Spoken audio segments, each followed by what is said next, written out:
Salut! Dans la vidéo précédente, on a vu tout ce qui était modification de nos documents sur Elasticsearch via l'API Update. Aujourd'hui, il sera question de supprimer les documents de notre système. Alors, pour supprimer des documents sur Elasticsearch, pareil que précédemment, il existe trois façons. On a une première façon qui consiste à supprimer des documents individuels ou bien des groupes de documents.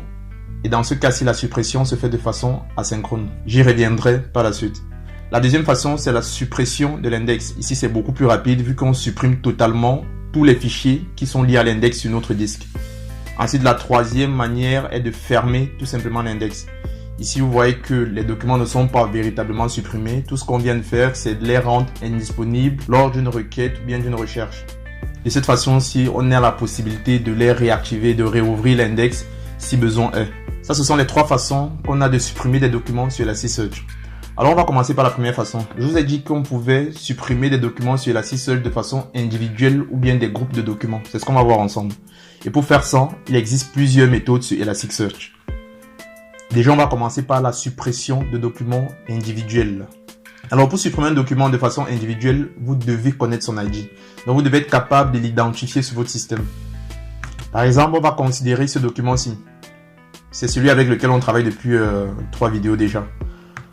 On va l'insérer. Il a été bien enregistré. Si je fais la même requête, late habituel, celle-ci, on retrouve notre document qui a été inséré ici. Il faut savoir qu'à chaque fois, on réenregistre ce document-ci parce qu'à chaque début de vidéo, je reset toutes mes données de façon à repartir d'une base saine. Bon, c'était une petite parenthèse. Notre document est enregistré. Alors, on va essayer de le supprimer. Je vous ai dit, pour pouvoir supprimer un document de façon individuelle, il faut pouvoir l'identifier. Ici, c'est très simple vu que c'est nous qui l'avons inséré. Et on l'a inséré en précisant directement l'ID. On sait que l'ID ici, c'est 1. On peut le vérifier ici. On a un ID de 1.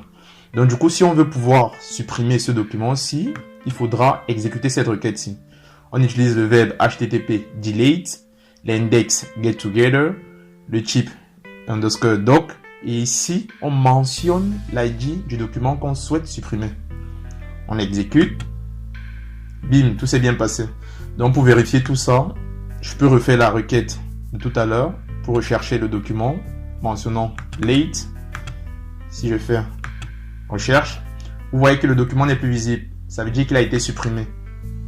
Il faut savoir que même dans la suppression, vous avez aussi des systèmes de version. En fait, ce qui se passe, c'est que, par exemple, si je réenregistre le document de tout à l'heure, je fais entrer, vous voyez que la version est à 4. Ça vous semble pas bizarre? Eh bien si, parce qu'effectivement, vu qu'on a supprimé le document, maintenant qu'on réenregistre un autre document sur celui existant, il n'a pas supprimé la version. Et ça, c'est un peu bizarre en fait, ça peut paraître bizarre. Ça veut dire que jusqu'à présent, il continue à se souvenir qu'un document précédent avait été sauvegardé sur cet ID. Et pourquoi est-ce que Elasticsearch fonctionne comme ça? On peut se demander pourquoi est-ce qu'il conserve la version.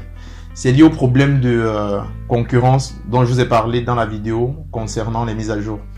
En effet, c'est aussi possible que vous avez des suppressions qui arrivent en même temps que d'autres opérations sur votre système Elasticsearch.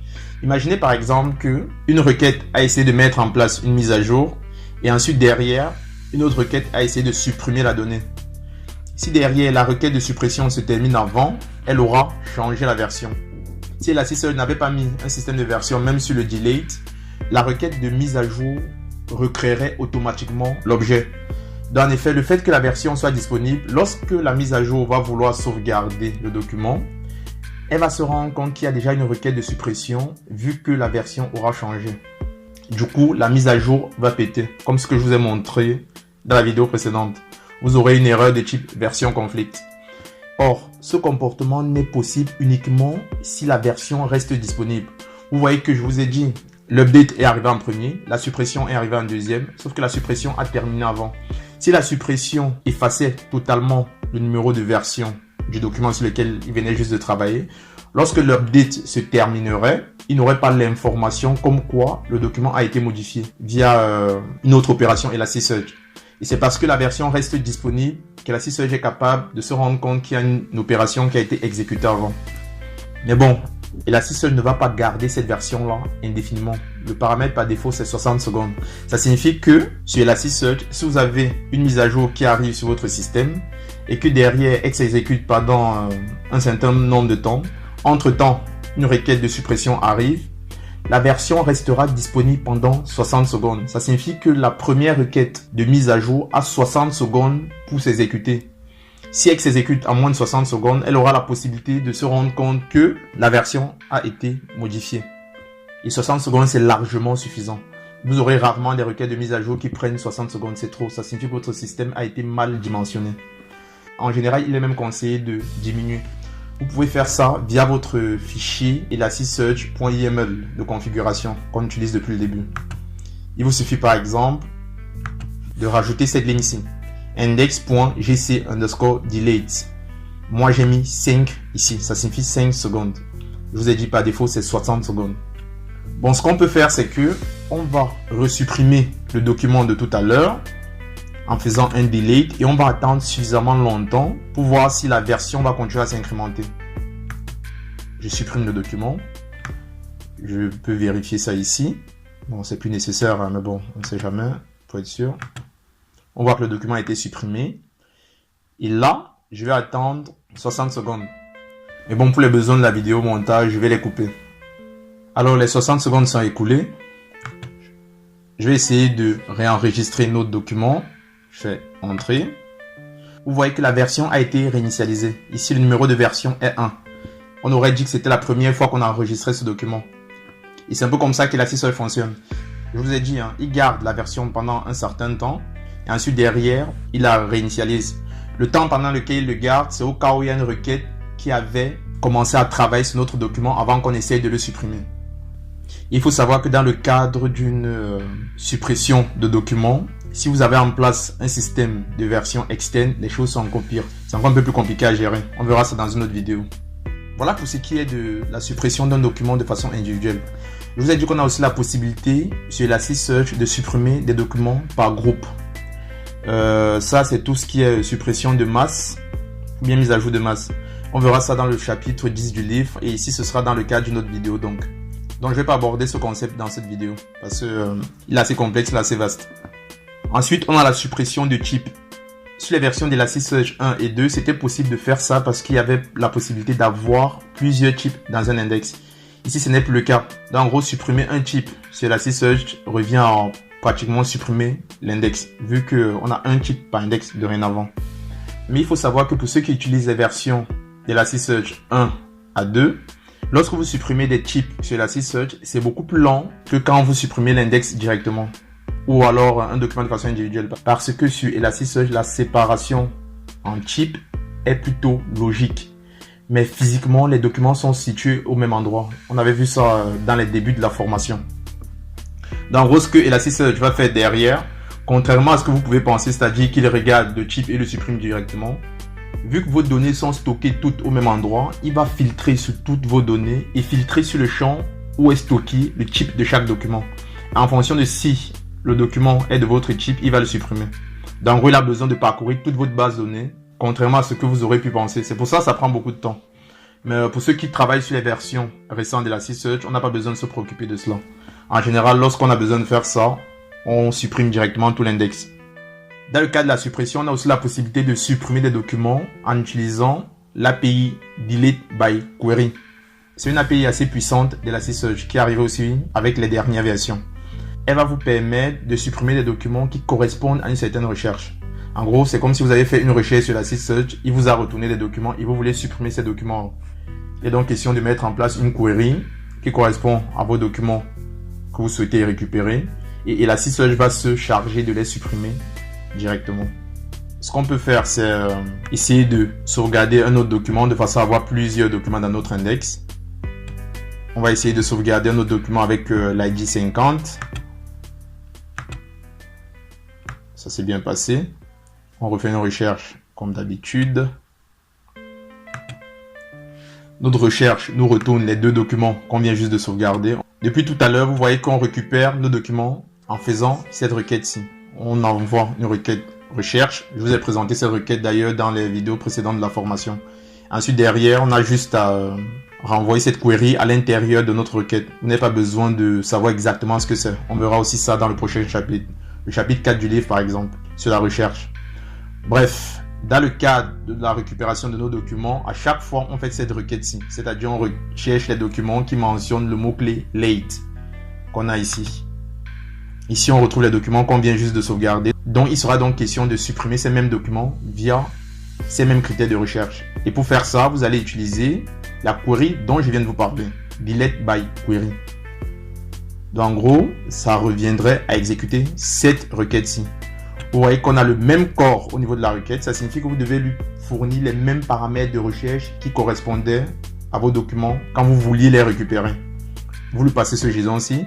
Ensuite, derrière, on a un type post. Et là, vous avez l'API delete by query ici. On exécute. Il vous dit qu'il n'y a pas eu de souci. Tout s'est bien passé.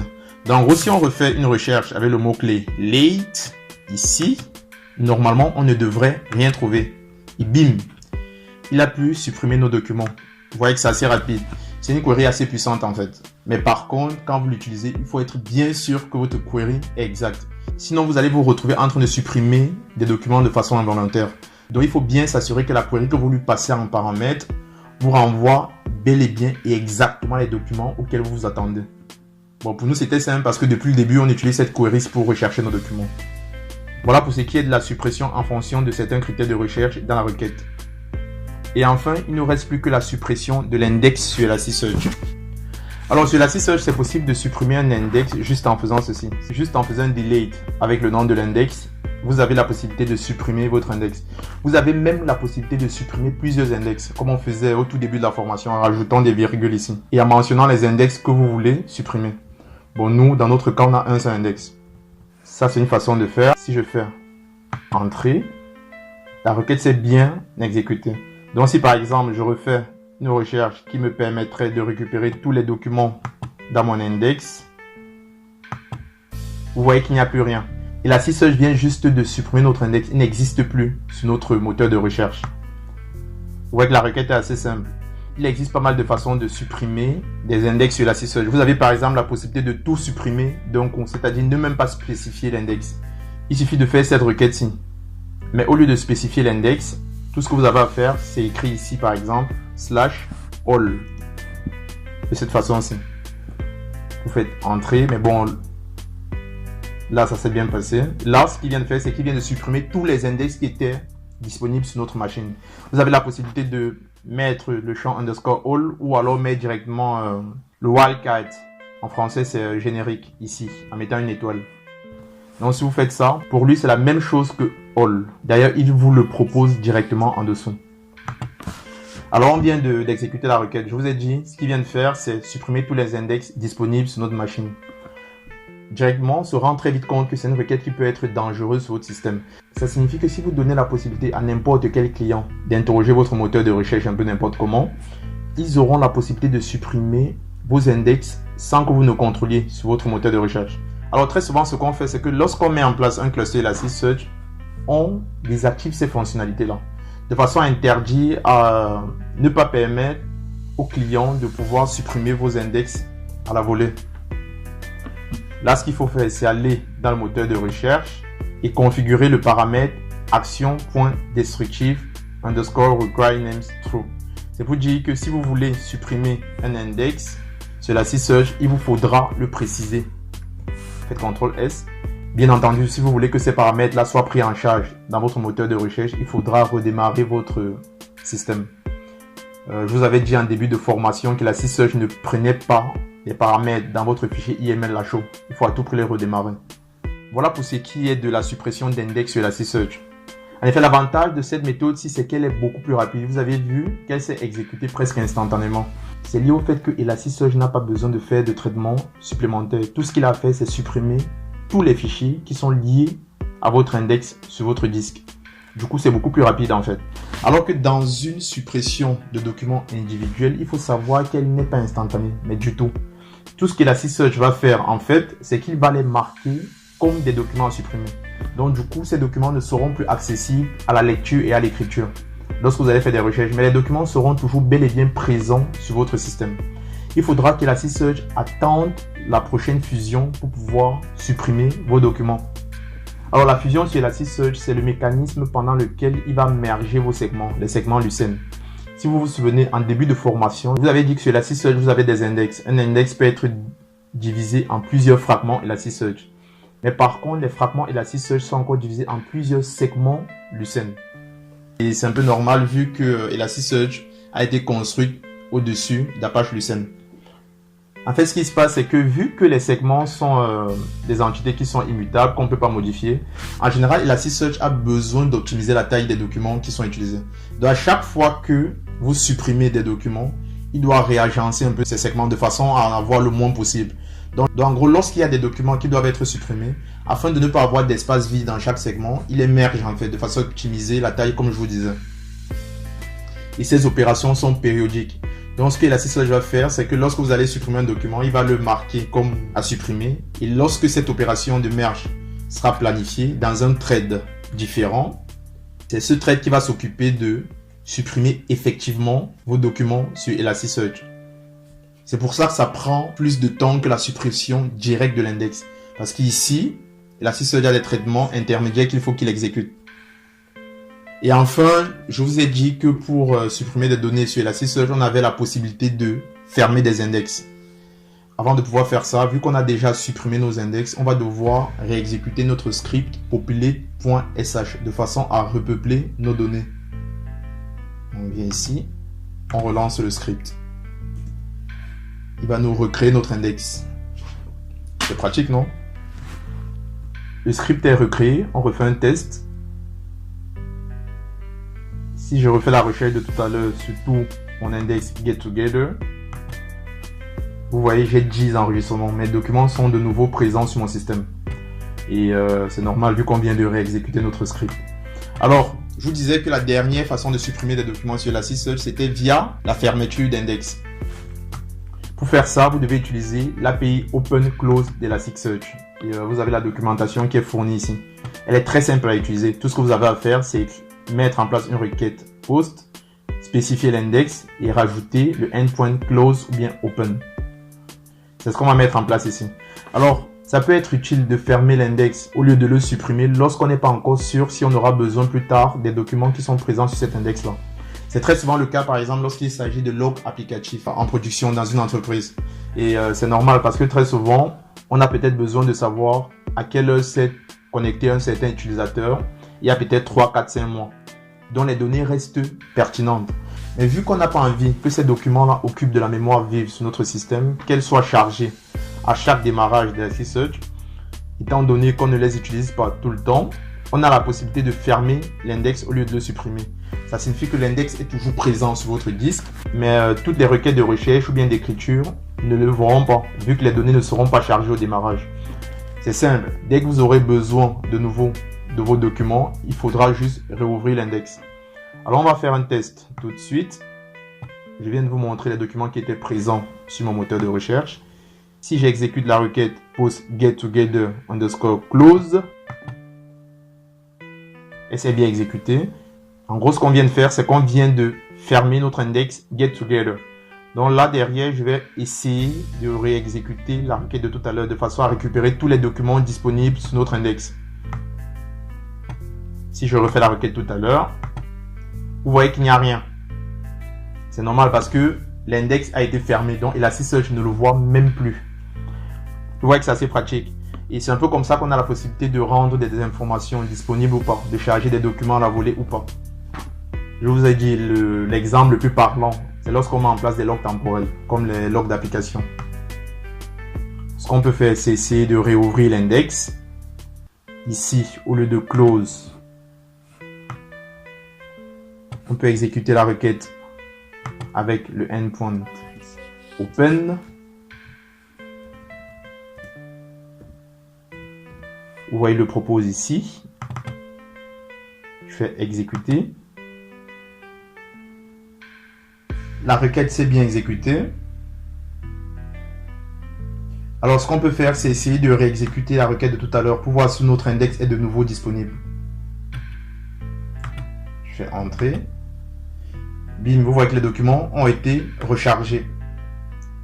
Vous avez vu le temps que ça a pris pour réouvrir notre index. C'est un peu l'inconvénient de cette façon de fonctionner.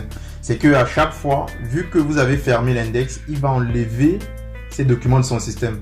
Et dès que vous allez rouvrir l'index de nouveau, ça lui prendra un certain temps pour recharger tout l'index, étant donné que les documents ne sont plus loadés dans le système. Mais ça, c'est rien que lorsque vous essayez de faire la requête close la première fois. Dès que les documents sont chargés, direct, vous avez la possibilité de faire vos requêtes habituelles. Alors voilà pour ce qui est de la suppression sur Elasticsearch. Je crois qu'on a tout abordé. On a vu les différentes façons de supprimer nos documents. On a vu les suppressions via des documents individuels, des suppressions pour des groupes. Je vous ai dit qu'on abordera ça au chapitre 10 du livre. Et ensuite, je vous ai montré tout ce qui était suppression d'index et fermeture. On arrive à la fin. Dans la prochaine vidéo, il sera question de rentrer dans le vif du sujet. Et c'est là qu'on verra ensemble, pour la première fois, les requêtes de recherche sur Elasticsearch. Et je rentrerai dans les détails. En gros, ici, je vais vous présenter tout ce qui est query, filtre, comment est-ce qu'on les utilise, quelle est la structure d'une requête de recherche Elasticsearch, quelle est la différence entre une requête via URL, une requête utilisant le body. Merci et à bientôt.